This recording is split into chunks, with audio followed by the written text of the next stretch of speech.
Hey everybody, it's Ron from Pick Dawgz, and this is Ron's Bank Shop Breakdown. We're going to go over 5 college basketball games for Wednesday, January 17th, 2024. If you like what you see, make sure to give this video a big thumbs up and subscribe to our channel. Don't forget to put your college basketball picks in the comments section below. And if you're looking for my best bets, include my college basketball Bank Shop best bet. You can find those at the premium picks tab at pickdawgz.com.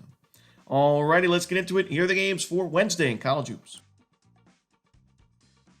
First up, we see Creighton and UConn. This one's going to be a 7 p.m. Eastern start time. It's going to be on Fox Sports 1.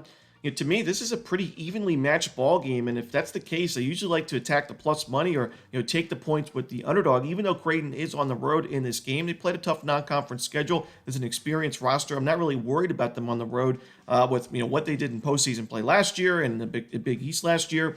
And Creighton 4-game win streak, UConn a 5-game win streak. Both teams gained 3+ spots in the AP polls this week, so they're in great form. But I just think when you look at Creighton's defense, they are a strong defensive rebounding team. They don't take too many fouls. They're decent 3-point and 2-point defense. They give up a lot of their points from 2-point field goals. And while UConn is a really sharp shooting 2-point percentage team, they actually get a lot of their points from the 3-point line, 32.1% of the Huskies' points from the perimeter. And I do think, Creighton, a great 3-point defense. So that's going to be a problem in this game for the Huskies.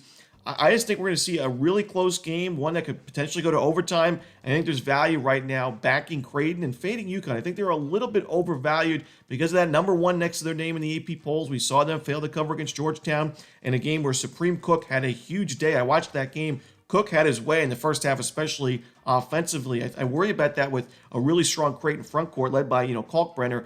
I think he could do a lot of damage in this one. So give me the Creighton Blue Jays plus the points, sprinkle on the money line as well. Next up, we see Mississippi State taking on Kentucky. This one's going to be a 7 p.m. Eastern start time. It's going to be on ESPN2. Should be another great game here in SEC play.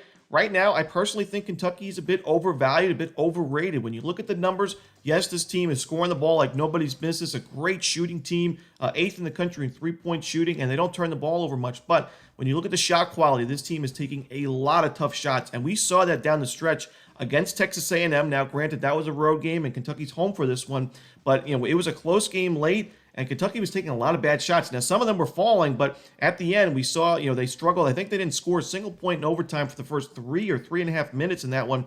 That really hurt the Wildcats' efforts. And against a really strong defense in Mississippi State, that's number 9 in adjusted defensive efficiency, 16th in effective field goal percentage defense, and top 10 in 3-point defense. I don't think this is the best matchup for a team like Kentucky that's taking those tough shots from, the logo almost in their 3-point jumpers. Mississippi State's offense, not my favorite, but, this is still a really good offensive rebounding team. They get to the free throw line, and while they've lost 2 of their last 3, I still think they're going to be one of the more competitive teams in the conference this year. Defense travels. I think it does in this one. Give me the points here with the Mississippi State Bulldogs. Next up, we see North Texas and East Carolina. This one's going to be a 7 p.m. Eastern start time. It's going to be on ESPN+. I think East Carolina is a live dog in this game, and I think it's going to be a competitive matchup, entertaining game. North Texas, great team, especially on the defensive side with their top 35 in adjusted defensive efficiency. We've seen that a lot from this program in the last decade or so. But I don't love backing teams, especially in the favorite role on the road, when I don't trust their offense. And that's the case with North Texas. They've really improved their 3-point shooting numbers, and they're a good free throw shooting team. But they don't get to the line enough. They turn the ball over far too much, over 20% of their possessions. And, they're still outside the top 100 in adjusted offensive efficiency. They play a very slow pace of basketball. They're one of the slowest teams in college hoops. And with the limited amount of possessions against another team on the other side in East Carolina that I think is going to be able to take care of the ball, get some offensive boards, get to the free throw line, slow this game down as well. I just think points are at a premium, and I would want to take those points with the home team that I think is a lot better than its current record and a lot better than its current ratings and the KenPom ratings of 187. I think East Carolina really improved as we continue conference play. So give me the points here with the Pirates at home. Next up, we see Texas Tech and Houston. This one's going to be 9 p.m. Eastern. It's going to be on ESPNU. I like this Red Raiders team. I think they're very deserving to be in the AP polls right now. 25th in the AP polls. They're 14-2 this season and 3-0 in conference play, so off to a perfect start to Big 12 play. However, this is got to be the toughest spot of the year, toughest matchup of the season for the Red Raiders by far, as they've only played 2 true road games, one of them at Butler where they lost by 8 points. The other one was a conference game against Texas where, I think Texas is one of the more overrated teams in college basketball. We took Texas Tech plus the points in that game, and the Red Raiders, of course, won it outright. But the other two conference games were against Oklahoma State at home in Lubbock and against Kansas State, two of the weaker teams in the conference, and both of those in Lubbock, where we know Texas Tech has a huge home court advantage, as most Big 12 teams do. But now on the road against Houston's already a tough spot to begin with. I mean, Houston has been one of the best teams in college basketball in the last decade, and they're number one in the KenPom ratings right now, number one in adjusted defensive efficiency, top 20 on the offensive side. They take care of the ball. They force turnovers. They're a strong rebounding team. You name it, Houston does it well. But it's even a tougher spot for Texas Tech due to the fact that Houston's lost two straight going back home now. Houston lost, on the road against TCU and Iowa State, two very good and underrated teams in my opinion. And now they return home where they have a great home court advantage. They're fired up, frustrated from those two losses. They're still very well coached and talented. This looks like a nightmare spot for Texas Tech, a program that's just not been known to play too well away from home. Give me Houston in this game. I got to lay the points with the Cougars. And the final game we're to talk about for the Wednesday card in college basketball. It's in the Big Ten as Maryland takes on Northwestern. This one, 9 p.m. Eastern, is going to be on the Big Ten Network.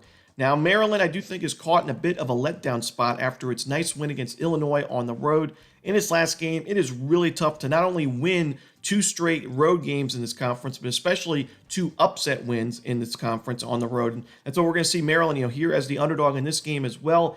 I think Northwestern, coming off the loss to Wisconsin, that was on the road. They return home here. I still think Northwestern is one of the better teams in the conference this year. Shot quality-wise, really good numbers so far. They take care of the ball and they force turnovers. My one concern I have for Northwestern is the fact that they do take quite a few fouls, and Maryland does a good job at getting to the free throw line. However, this is not a great free throw shooting team and not a great shooting team in general. That's why I worry about Maryland offensively. I just don't think they score enough points to keep up in this game. I really like this Northwestern defense, but I also think the Northwestern offense is underrated, and I think we see a solid performance here from the Wildcats. So give me Northwestern. I'm going to lay the points at home to end the night. And that's it. Those are the games for Wednesday in college basketball. Hope you enjoyed this video. If you did, don't forget to hit that like button and subscribe. But don't forget to put your college basketball picks in the comments section below. Again, if you're looking for my best bets, you can find those at Pickdawgz Premium, and there's a link in the description. As always, this is Romanelli. Good luck.